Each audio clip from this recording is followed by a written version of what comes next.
The Environmental Protection Agency estimates that over the next 17 years, $354 billion is needed to simply maintain safe drinking water for the country. Now, I'm going to stop there for just a little bit, and I got many more facts to give you guys. But think about that. Over just the next 17 years, just to stay at the level that we're already at, right? Just to make sure that the drinking water is safe and you're not getting cholera and whatnot, we need to invest $354 billion into water infrastructure. This should be headline news, shouldn't it? Like, hello, our water is going to be screwed in like a very short time span. We might want to do something about it. It gets better. They need to repair and replace thousands of miles of pipes, thousands of water treatment plants, storage tanks, and water distribution systems. Without the investment, millions of Americans will lose the clean drinking water we currently take for granted.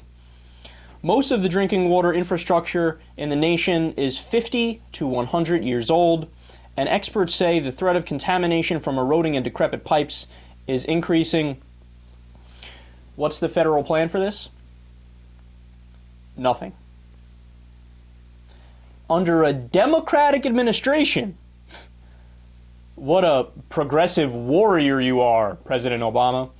Our plan to deal with this tremendous problem, nada, donut, zip, zilch. We got nothing. Now, what happens if in the next administration a Republican gets in? Or never mind, another Democrat like Obama who doesn't want to address the problem. So 17 years will pass, and then we'll all be drinking contaminated water?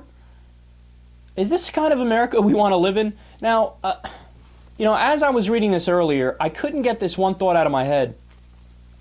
You know how, like, the World War II generation is referred to as the greatest generation? Well, that actually makes sense.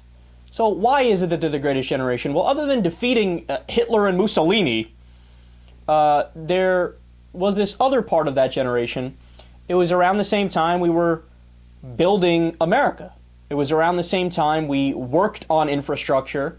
We had a middle class that was the envy of the world. We were the sole superpower.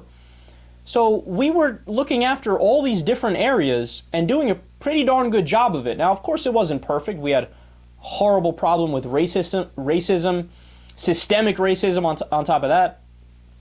But at least in the area of infrastructure, we actually cared about it. Today, I'm sure you could ask Louis Gohmert, define infrastructure. He'd be like, infra what? Is that some sort of X-ray? Infrared or something? Is that a color? I don't understand what that means. We got to get our nose to the grindstone, as my father used to say.